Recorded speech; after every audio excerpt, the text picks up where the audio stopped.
These are my top 10 books that I read in 2025 that I would absolutely love to recommend to you.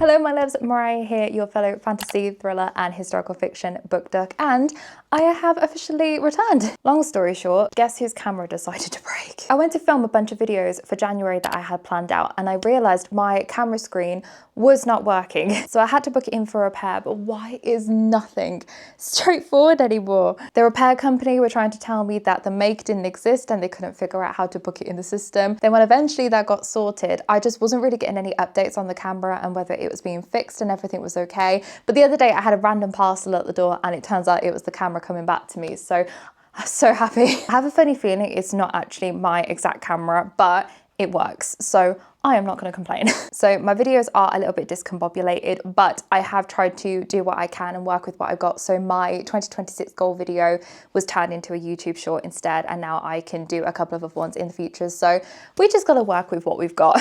Life happens, you know, but the main thing is that I am now back, as long as my camera doesn't decide to break again anyway. So I thought it'd be fun to recommend you my top 10 books of 2025, because it was a really good reading year for me, to be fair. So get comfy, get cozy, and let me recommend you some really good books. So this is book 2 of the Library Trilogy by Mark Lawrence, and if you are not familiar with this series, I really hope that I inspire you to pick up these books because they are so incredible. The whole series is about a giant enchanted library that is full of secrets and mysteries. And in the first book, we are introduced to two characters called Eva and Levira. So Eva is trapped in one of the library chambers and has been his whole life with a handful of people, but they have no idea how they really got there and they've never been able to escape. And then we have Levira, who we watch grow up to be a librarian at the library, and both of these characters start to discover hidden secrets about the library and what's actually going on within its chambers. The two characters are very much drawn to something as well, and you'll discover what that is as the story unfolds. And then book 2 is obviously a continuation, but we get to go through the paths of brand new characters and we get to discover how they kind of tie back to the library and everything that goes on in the first book as well. I honestly cannot put into words how incredible the writing and storytelling is in this book, and just how everything comes together so well. The world building, in my opinion, is absolutely fantastic as well, because even though it's pretty much just one gigantic library and a bit of a city, it's just so incredibly descriptive and immersive. I'm pretty sure the library is that big and has so many chambers that I think there's always a fire in one of the chambers, but no one ever really comes across it. So that probably puts into perspective how big this library is. You know how we always joke around like, oh, I'd love to work in a library. This book might convince you otherwise. The character developments in this book are phenomenal, and I absolutely love every single character in this book. They have such great personalities, and to be fair, Levira is quite banterous as well, which I really loved. But there's just so much mystery and so many discoveries, and it really keeps you hooked. And the plot twist was phenomenal as well, and honestly, I didn't even think there was going to be one. What I loved most about book 2 was discovering how it ties back to book 1 and the whole world and back to the library. Oh, just so many secrets. I cannot wait to read book 3, but please, please, please give this series a go.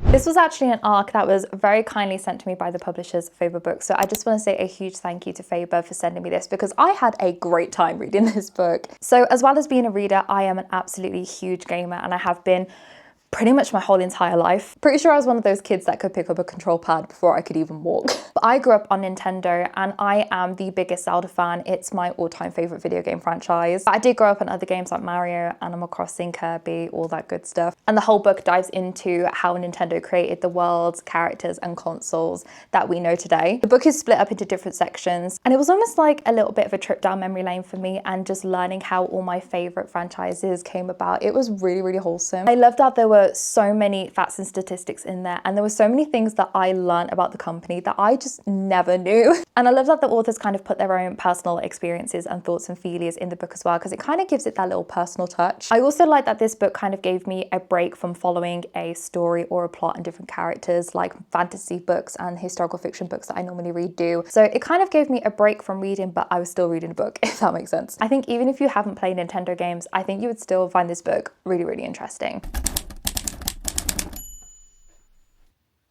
This book very much gave me D&D / tavern vibes. I absolutely loved it. Our main character is an orc and she decides one day to just give her job up as a bounty hunter and hangs up her sword and just decides to go off and open her own coffee shop, which I think is quite funny because I think especially as book lovers, we've all had that thought in our head and just thought, you know what, I want to open a bookshop or a little cafe as well. So I think it's very relatable. And we're basically following her story of her having to start her life completely from scratch and also watch her build up her new business as well in a place where business is not great as a newcomer. We get to see the people she meets along the way and the people that start to help her with her business and help it thrive. It's just such an easy read, and the character relationships and development in this book are just so incredibly wholesome. Despite it being a fantasy book, it was still quite relatable. There are lots of obstacles and barriers that our characters face, and watching them navigate those barriers was really, really interesting. Things like being an adult and having to make new friends, business not doing so well and coming up with ways to change things around and make it better.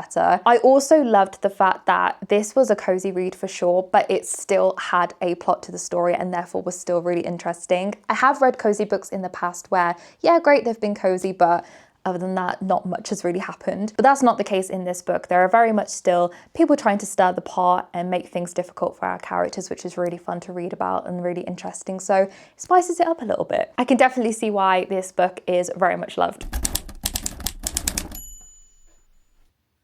This was actually my most anticipated read of 2025 because it is set in the same world as Divine Rivals and Ruthless Vows, which are my all-time favorite books. But this book is set 600 years before the events of Divine Rivals. You don't need to read them in any particular order at all, but you will notice that if you have read the other two books, you will pick up some little Easter eggs, which I think is really good fun. So this is a romantasy and it follows two main characters called Matilda and Vincent. Matilda is a goddess and she is a message bearer and she can travel between the different realms. There's the Skyward realm, the Mortal realm, and then the Underlings. And then there's Vincent, who is just a guy, really. I say just a guy, he's actually a knight, but he is also kind of in charge of a little kingdom. And he's actually being threatened to go into battle because someone is trying to take what they believe is rightfully theirs. And he wants to reach out to Matilda and ask for her assistance. There's a lot more that happens between the two of them, and you will very much see that as you read the story. But one thing I do have to say is I did actually much prefer the fantasy side to this book rather than the romance side. I just love the fact that we got to dive into the gods and what they do and how all the different realms work. That side of the story I really, really enjoyed. The characters were really good as well. I think Matilda has great development, and even though Vincent is kind of just lingering around, I think he's a really loyal character and I did really, really like him. Rebecca has such beautiful writing. It's so romantic and almost poetic. I've said this before, but she could honestly take a spoon and make it sound like the most ethereal and most beautiful thing on this planet. I will read literally everything that she writes. And like I said, I love that we got to dive into the gods, the constellations, watching Matilda and how she kind of discovers everything about her life and what she needs to do. There's almost like a forbidden love aspect to this story as well, because one is immortal and, well, one isn't. Like I said, I do have a few things to say about the romance, but as a whole, absolutely loved the story. This was actually one of the books that got me really into historical fiction. This was actually a book club read that was recommended and I really, really enjoyed it. Books that are really moving and emotional, for example, like historical fiction books, they tend to be some of my favorite reads because they're the ones that stick in my brain the most. And that's why I always love to recommend them. So this one is another Jewel Pov and it follows a sister and a brother. The sister is a nurse and she helps injured soldiers, and the brother is a soldier himself, and he is actually currently trapped with someone who he is obviously known to be as the enemy. And one day she receives a letter to say that her brother has passed away, and she kind of looks at his belongings and realizes something just doesn't seem quite right and she doesn't believe that he is dead. So she asks to go to the hospital, which is near to where her brother was last known to be. So she's still helping people, but she's also trying to find out what's really going on with her brother. Finding out what Eddie is going through and what he's having to experience as a soldier was just, oh my goodness, it was so emotional. There was that really interesting aspect as well, that he's actually trapped with someone who he's not supposed to be talking to, and what's going to happen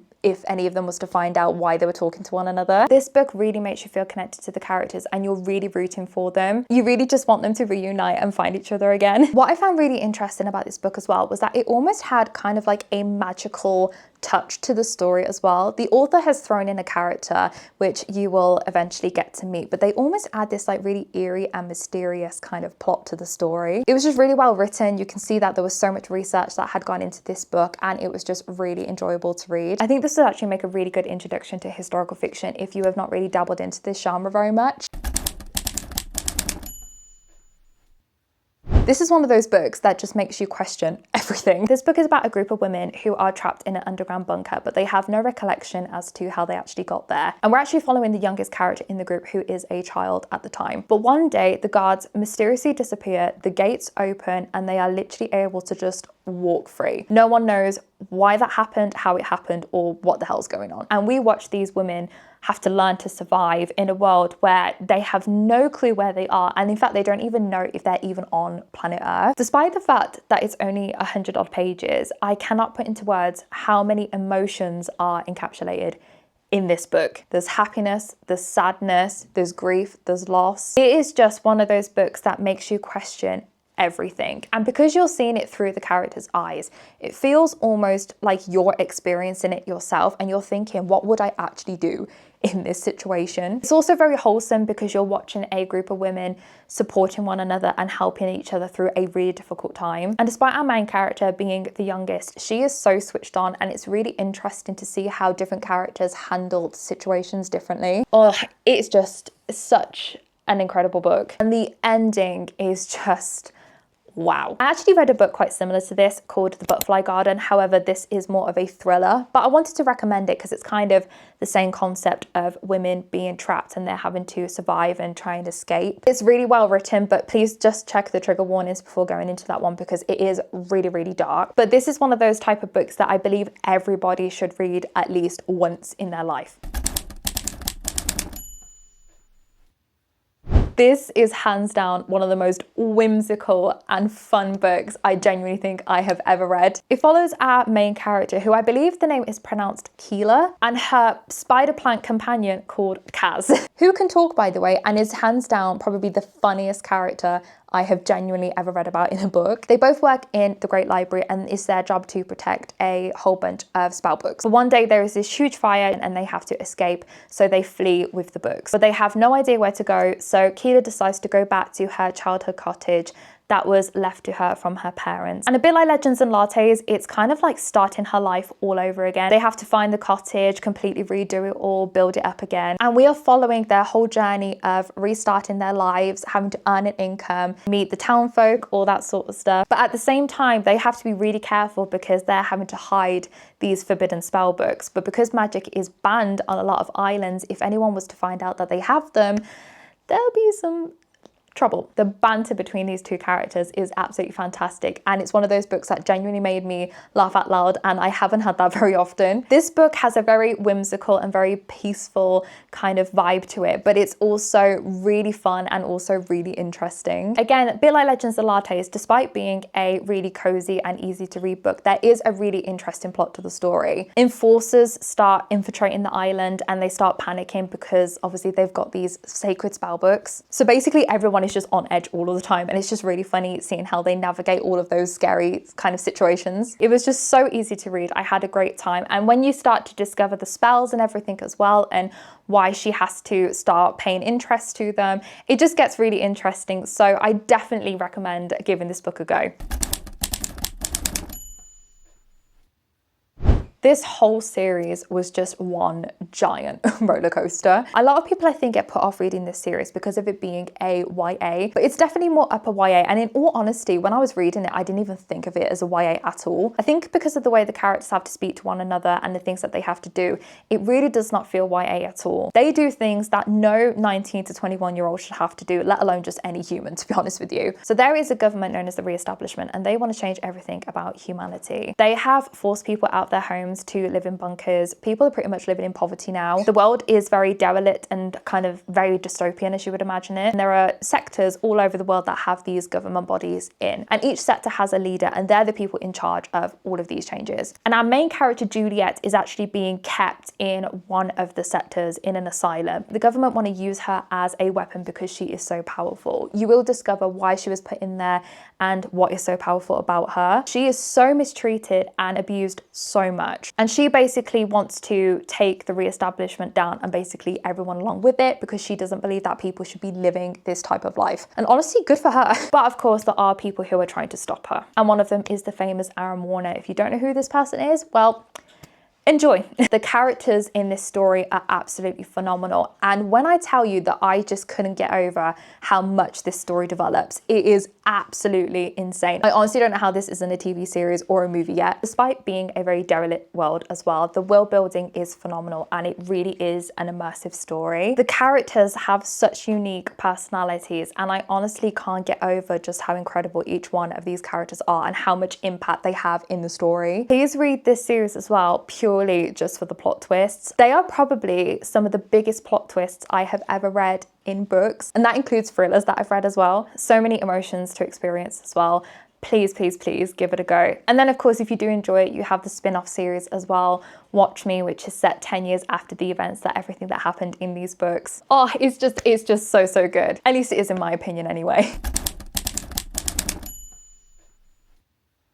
I had so many fights with myself when it came to deciding what was going to be number one and what was going to be number two. But in the end, I decided to put this book at number two just because, well, you'll see why when I talk about number one. But this is honestly one of the most enchanting books I have ever read. It is so beautifully written. Have you ever had it where you're trying to explain a book but you don't actually know what the exact plot is? That's kind of how I feel with this one. Essentially, there is a traveling circus and we are introduced to two characters at the beginning as children who can perform magic, and they are trained up by their mentors to discover and use their magic as much as possible, because both of these kids are going to be put into a competition where they have to compete against each other, and let's just say only one of them can walk away. But that's not the only story we're following. We are also discovering other characters who are part of the circus, how they kind of came about getting into the circus, and overall just what the circus is about and how it all works. One of my favorite things about this book is that we did get to experience so many different characters, but it was not complex. I have read books before where I've had to follow multiple paths and it's really hard to keep track of where they are and what they're doing and what they can do, but that's not how it feels with this book. I also just could not get over how beautifully written this book was. It's also set in the 1800s as well, and I love books set in the past because this one especially kind of gives you a very vintage and authentic feel to it. It is so incredibly immersive as well, because there are certain chapters that are written in first person and it makes you feel as if you are actually at the circus and you're experiencing different things. Oh, it's just so mind-blowing. I love it so much. And there is so much mystery and so many discoveries about the circus, and it just feels like it has this eeriness to it as well. There's also like murder mystery elements in there as well, which I genuinely wasn't expecting. Absolutely flew through this book. It's easily become one of my favorite books.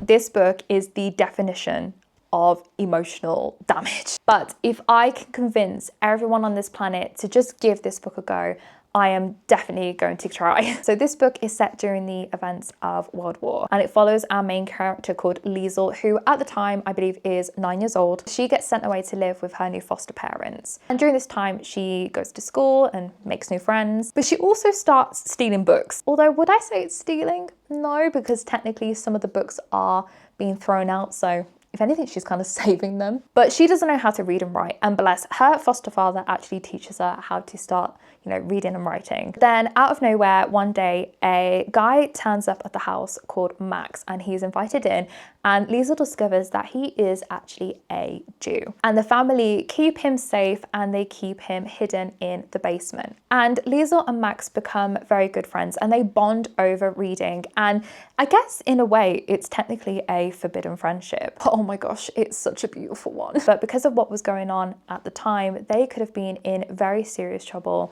if anyone was to find out that they were hiding Max in the basement. We basically follow Liesl and her day-to-day life, but also what she has to experience through her journey. But oh my goodness, it is so emotional. I genuinely bawled so much reading this book. One of my favorite things about this book is, one, just how emotional it actually is, and it really makes you connect with the story. But two is because it's also narrated by Def, which I thought was so incredibly interesting because I've never seen this before. But Def basically takes us through the story, and Def will say something like, little did this person know that this was the end to everything. And you're like, oh my God, wait, what does that mean? Just such an emotional roller coaster. And Liesl as well, bless her, she's just such a pure human. You really feel for both her and Max, and I guess the whole family, to be honest with you. But you're so on edge as a reader because you know full well that they're trying to hide Max and that shouldn't be happening. And then you're thinking, well, what could happen? Liesel as well, and seeing all these different books, like, is she going to get into trouble? The book just has such a good way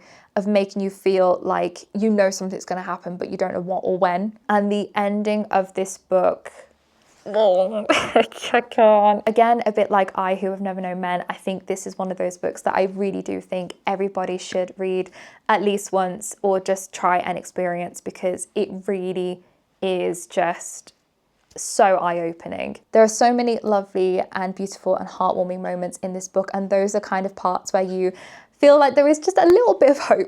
But of course, there's so much emotion, tension, and anxiety because of all the other things that are going on in this book. It's one of those books that I think just doesn't leave your mind, even if it tries really hard to. I really hope I can encourage you to read this book. Just make sure you get a box of tissues ready. And that, my loves, are my recommendations done. Thank you so much for watching. I really hope you enjoyed this video. I'm super excited for you to see my next video because it's actually a vlog of going to Hay-on-Wye, which is the UK's first bookish town. I honestly can't put into words how incredible that day out was. Super excited for you to see that video, so stay tuned for that one. I hope you have a great rest of your week, and I will catch you in the next video. Bye.